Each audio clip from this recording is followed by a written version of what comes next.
The long-awaited return of NASMARB is just moments away from getting underway. This is the qualifying session for the Spiral 360 here at Spiral Speedway. Hello again, friends, Ricochet, and I have never been happier than to say those words than right now as we get ready for the long time coming Season 2 of NASMARB starting out just moments from now with the qualifying session of the Spiral 360, the season opening event of NASMARB for the second season in a row.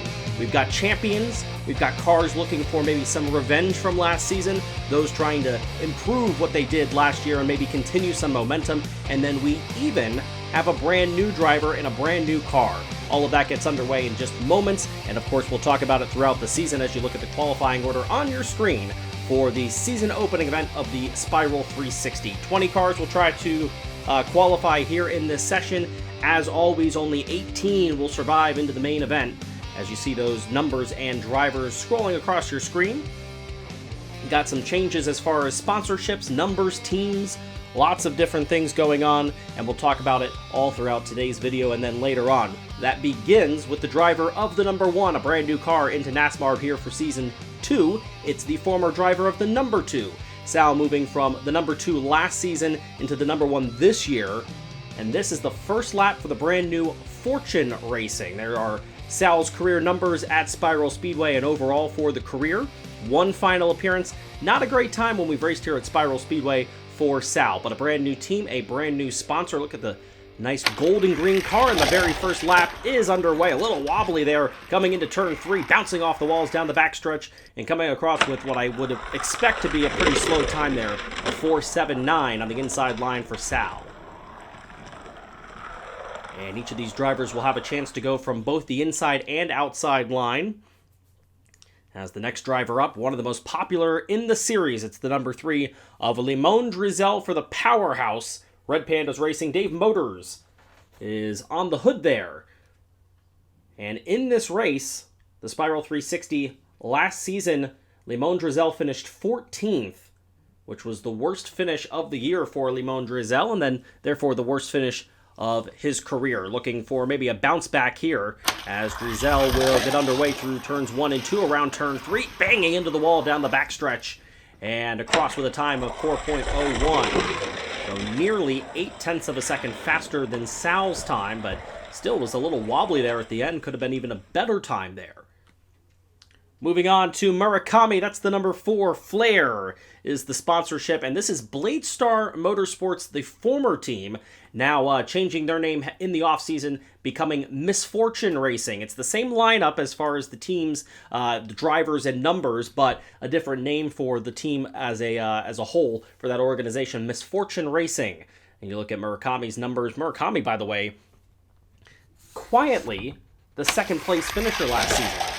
In the overall standings, but spinning coming out of turn 3, or maybe into turn 3 there, and coming across backwards. As we have a look at the replay here for Murakami, it got sideways on that backstretch there in between turns 2 and 3, coming across, banging up against the walls on that final backstretch of time of 4.9. That tells you how slow Sal was. Moving on to Confetti, this is the number 7. And the bubblegum colors there for Confetti, who drove the number 17 for the University of Alabama last season. But now in the 7 at Fortune Racing. And you can tell that partnership there, Killian, on the hood of both of those race cars here for the opening event. And pretty solid there through the turns. Getting into the wall a little bit at the end of the backstretch, but looks like a good time, and it is, a 3.91.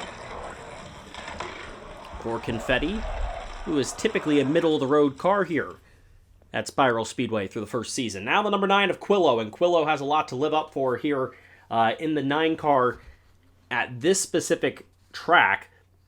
Quillo was the second place finisher in the Spiral 360 a year ago. You see there, left is the Spiral Speedway numbers, the right side of the screen is the career numbers. Only 2 career finals, one of them came right here. 9 of Quillo's career 19 heat wins have happened right here at Spiral Speedway. So this is clearly their best track, or at least was in Season 1. Let's see what they can do here. Got a little sideways there. Oh, again into the wall. And a slow time there for Quillo. Or at least it slowed down at the end. You can see right there, got real sideways. The tires were going the wrong way, but still a 4.33, which is good enough for third as of right now. As we move along to the 11, this is Neptune for Defy Scent Vehicles. That's the team. The sponsor is ASE. Career finish is 12.3 overall.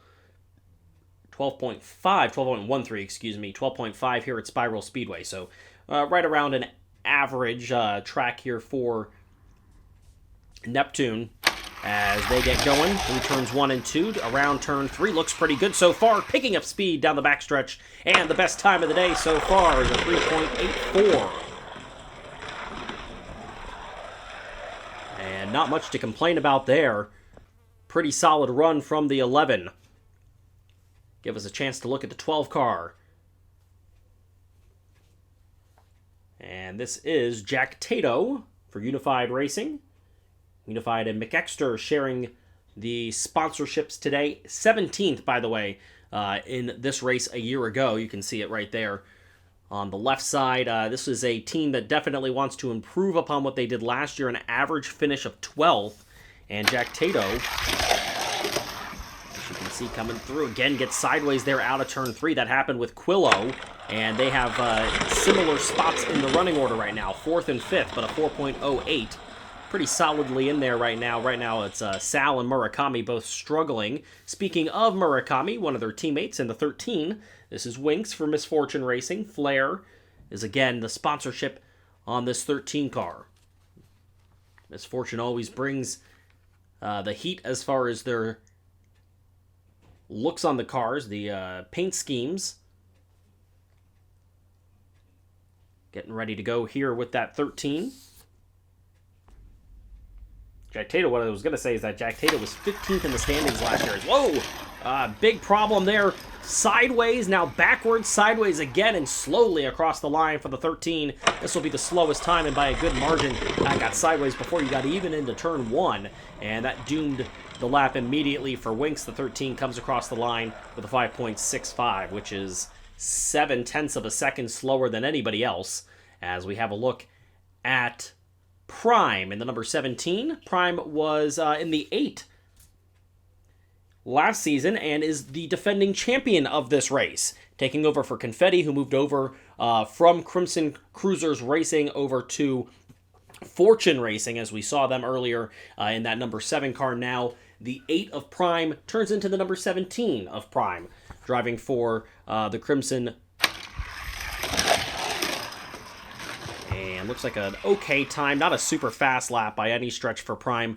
Didn't have any problems, but comes in just at a 4.32, just 1/100th of a second faster than Quillo, right now positioning in 5th out of the 9 that have run. So an average time there for Prime, and now a chance to look at the 25. This is Spitzer, who was 5th in this race a year ago for WAF Motorsports, driving for WAF's Bowling Alley. A classic color there. 4 career fastest laps. None of them have happened here at Spiral Speedway, but still a very solid qualifier for Spitzer, who was the pole winner. Oh, uh-oh. Oh, wow. This is an incredibly slow lap, and this is going to be something that's going to be awfully difficult to overcome there. A 6.03. I was going to tell you that Spitzer was the previous pole winner for this race. Ran that with an average time last season. Average time of 3.47 to get the pole. That's not going to happen here, as a very disappointing lap there will put them in last of the 10. We're halfway through the inside line qualifiers as we have a look at maybe the most dominant driver in the history of this sport. Didn't get a win in the championship, but does have 3 wins, 4 final appearances, 40 career heat wins. A very, very impressive driver. That is, of course, the 26, the Streamer, driving for OB Racing. Hershey Designs is on the hood today. 9th place only in this race a year ago, so maybe not necessarily the best run. However, this was pretty strong before he got sideways down the backstretch. Coming across with a time of 4.45 and settling into 7th. Streamer ended up finishing 6th in the standings last year. Things got kind of wild toward the playoffs.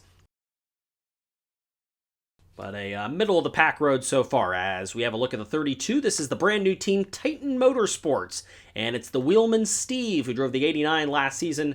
Had a very disappointing year, but will transition over to a brand new team in that 32 with the Lucky Titan on the hood of that car. 6th place in this race a year ago, so one of the better races for Steve, as the first lap looks pretty good. Got off to a really hot start. Is it enough to take the lead? It is. A 3.83. 1/100th of a second faster than Neptune. To the top of the board goes Steve in the 32. And you can't ask for much more in the first ever lap from a team than that right there. From the 32 to the 33, this is Earl for Red Pandas Racing. Saw Limon Drizel put up a okay time for Red Pandas Racing. Now we get the second of the cars for this team. This team runs 4 cars. This is the Ukulele Emporium. 7th place a year ago for Earl at this racetrack. Gotta love the classic blue and white. And spinning backwards and now turning back around forwards is gonna hurt the time. Barely getting across is Earl, but still not on the bottom 2 after that. That tells you how bad the laps were for Winks and Spitzer. It's a 5.63 as Earl started forward, turned all the way back around, and then spun it back around forward again, limping to the finish line there.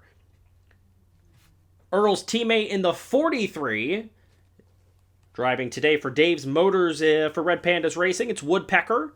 Gotta love that paint scheme. 1 career win for Woodpecker, 2 finals appearances, 25 heat wins. Only 1 of those heat wins came here at Spiral Speedway, though. And part of the reason for that is because it's just been a very disappointing run, and for that matter, in the 43, as another spin around backwards, going to stay backwards this time, though, and coming across the line, that's a 4.66 for Woodpecker, settling into 9th. Woodpecker really started slow last season, is what I was trying to get to, before picking it up toward the end of the year, and I think that is part of the reason why you see not very good overall numbers here at this track. And now we get a chance to look at the defending champion coming out of nowhere. It was Oak, and I mean nowhere. Oak failed to qualify for this race a year ago to open up the season, but despite no wins, Oak is, of course, the defending champion. That's why you've got that gold paint scheme there for the 48 car, driving for FFA Racing. Marbles for Autism is on the hood of this machine, and their very first lap as a defending champion has a lot of spins, turning it back around, coming across the line. This will end up, let's see where we're going to put that one, 12th for Oak with a 5.03. And a disappointing run there. A lot of spinning out of control entirely was that 48 car. This has proven, I said, to be a difficult race for them. As we move it along here to the 53 car, this is a brand new driver, the only rookie this season. Red Pandas Racing has brought in the first female driver in the history of NASMARB. As you can see, all zeros here at Spiral Speedway, and just for the career of Piper as she makes her debut. Marblo Yellow is on the hood for Red Pandas Racing, and the first ever female NASMARB driver. And we'll have a look at that first ever lap turn. Piper gets a pretty good start here, stays straight, bouncing off the walls a tad bit at the end, looks pretty strong. And it is pretty good lap there. 6th overall with a 4.10, as Piper will be second out of the 4 Red Pandas Racing cars there. Not too bad. As we move on to the 66, this is Mozilla, who is still in the 66, but a different team now. Coos Motorsports is the new group. Coos is on the hood there, as well as the sponsor for Mozilla. And if you want a brand new team to have a chance to perform well at the very beginning, not a bad driver to pick for Spiral Speedway, as Mozilla has a final and 7 heat wins here. 3rd place finish in this race a year ago in the 66. A little wild out of turn 2 there, trying to straighten it back up, back and bouncing off the walls there, off the bottom of that wall. And it's a 4.96, a lot slower than I think Mozilla would have liked. Settling into 13th right now, and that's the highest time out of anybody still in the 4s. As we move up to the 86, this is Bloodstorm, who did not qualify for this race a year ago either, driving for Flair as always for Misfortune Racing. Bloodstorm had the worst qualifying lap in that initial race at the Spiral 360 last season. And so now we'll try to get in this race for the very first time. We saw Oak, who also did not qualify right now, 14th out of 17. Let's see what Mozilla can do. Looks pretty good. That's a strong lap. I beg your pardon, it was Bloodstorm, but a very strong lap for Bloodstorm, who's going to knock Piper out of 6th place with a 4.08. That's pretty darn good right there for Bloodstorm. Now here comes Electro in the number 93 for OB Racing, the teammate of Streamer. Finished 10th in this race a year ago, driving for Texas Rollhouse. Electro did win the other race here at Spiral Speedway, as you can see right there. One career win, and it happened right here. 11 of 21 heat wins happening here, and an average finish of around 5th, 6th place. So it's a good racetrack here for Electro. Let's see what they can do.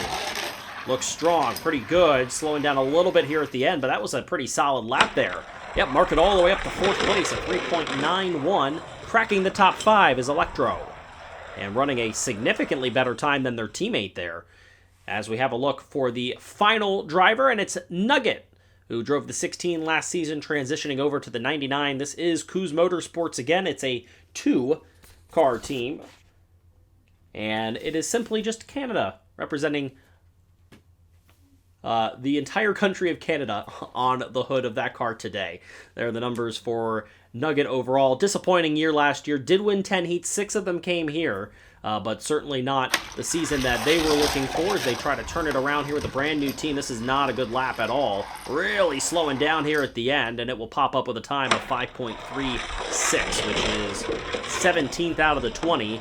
And that will conclude the inside line. So we know the first half of qualifying and how it went. Steve and Neptune, Confetti, and Electro all running times of sub-4-second laps. Limon Drizel rounding out the top 5 there. The bottom 5, the ones to keep an eye on, Oak, who is the defending champion but didn't qualify in this race a year ago, is in 16th. Nugget and Earl holding on to those last 2 transfer spots right now. Winks and Spitzer are on the outs. Winks has a good chance to get in, still very tight there with Earl for that 18th spot. However, Spitzer's going to have a lot of work to do. The pole sitter in this race a year ago ran the only 6-second time. As we go back to the start, and here is the number 1 of Sal on an average time of 4.56. Ran a 4.33 there on the outside line, so improved that time quite a bit, averaging it out at about 4.5 seconds for Sal. And now Limon Drizel, 5th on the inside line, as we said, trying to put up another solid lap. Looked pretty good, and to the top of the board goes Limon Drizel. Outside line of 4.07, averaged it at 4.04, and good enough to take to the top of the boards right now for Limon Drizel. Murakami ran a 4.9 from the inside, really wild again, trying to straighten it out. Looks pretty good there down the backstretch, but still not a great time. 4.41, combine it with a pretty rough inside line, will average out just to a 4.66, and 3rd out of the 3 to complete both laps so far. Shouldn't be a problem to get in, but certainly not Whoa, another big spin there for Confetti, and now Confetti gets stuck, gotta get down the course here. They are going to. Oh, that's rough. That is a 6.87. Wow.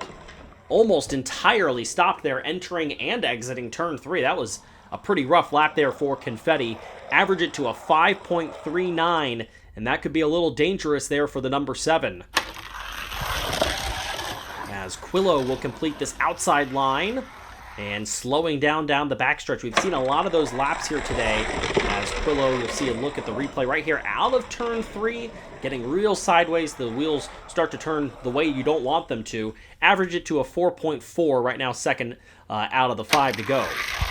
Here's Neptune. Neptune ran the 2nd fastest inside line. Another solid one there. That is a 3.87 from the outside line. A 3.86 average and nearly 0.2 of a second better than Limon Drizel right now. To the top of the board goes the 11. And now here is the 12 of Jack Tato. Looked pretty strong at the beginning, started to slow there a little bit. That's a 4.16 from the outside line, moving to 3rd for Jack Tato. A pretty good cushion there between the 12 and then the 9 of Quillo at a 4.4. And now here's Winks. Winks really needs a good lap here.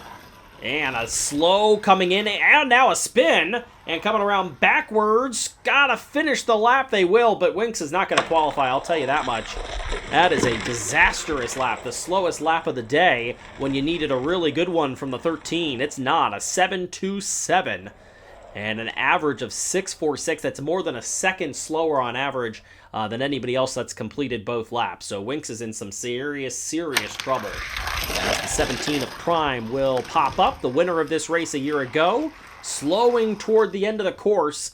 And that's a 5.23. Didn't really do anything wrong. I don't see any issues here. Banging up against the wall a little bit, but it just really slowed here toward the end of the course.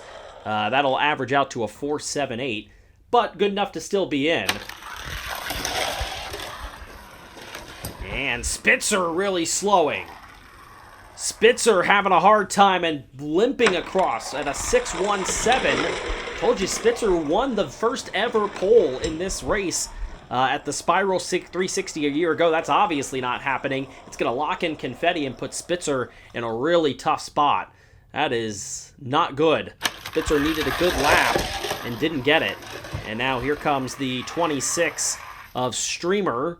And Streamer picks up a little bit of time there, 4.44 from the outside after a 4.45 inside line time.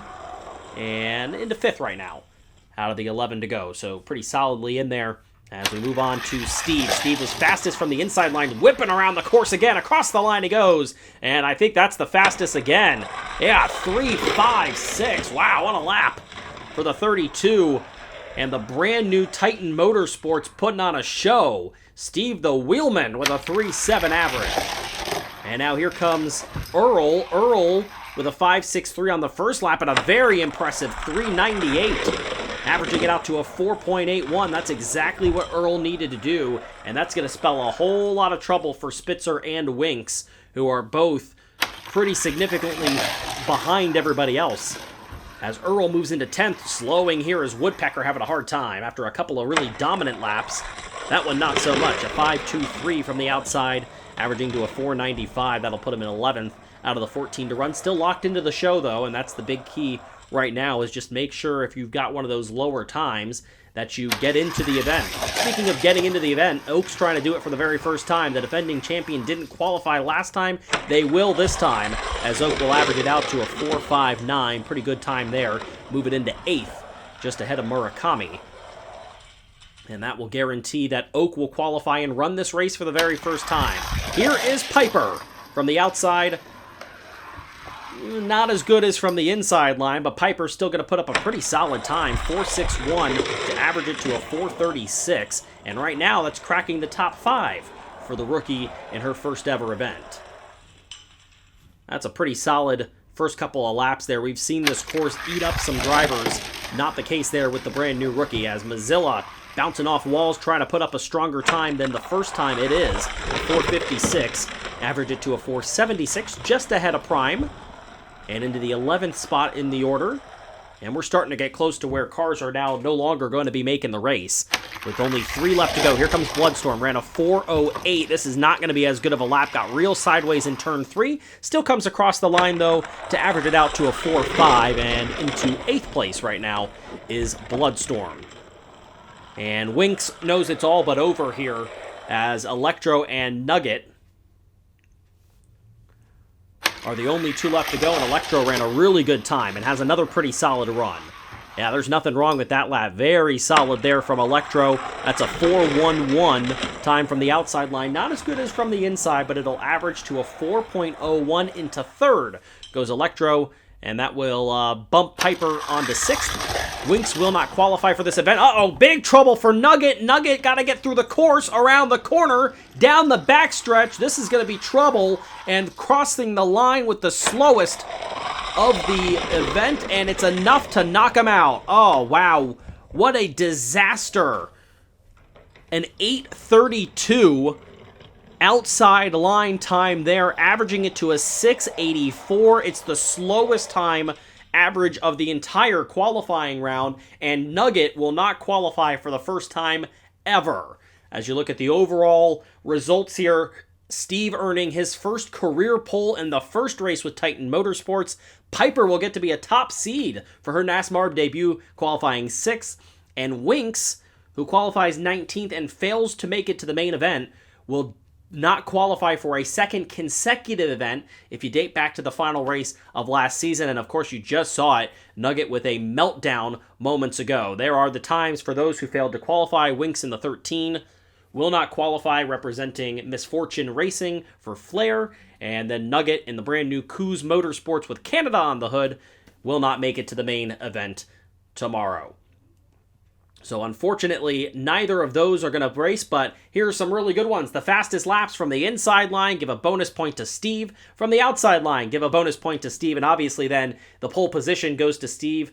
That is the second time ever that a driver has taken all 5 bonus points. Fastest inside, fastest outside, and of course the pole position. The first was back in race 5 of last season. That was Woodpecker, who went on to win the event. Speaking of the event, here are the groups and the way they will line up for the main event. In the first race of the season, the Spiral 360 for Season 2, Group 1 will be the number 1 overall seed, Steve, in the 32. Electro and Streamer, the 2 teammates, will face off with Woodpecker in there as well in Group 3. Group 4 is Earl, Lemon Drizel, and Oak. That's a stacked group right there. Lemon Drizel, who did not perform super well in this qualifying, still a very, very strong competitor.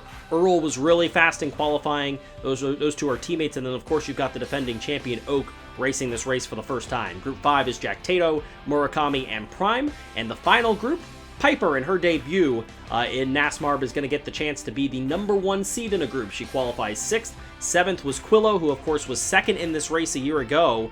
And then 3rd was Mozilla in the 66, who will qualify 13th and be a part of that group. So Piper has her work cut out for her there in the group stage of the Spiral 360. So the teams are set. Everybody will make their adjustments and try to get ready to go for the first race of the season. We hope to see you then. Qualifying is complete for the first race of the year, the Spiral 360. You'll see it next on MSPN. Until then, I'm Ricochet, and thanks for watching.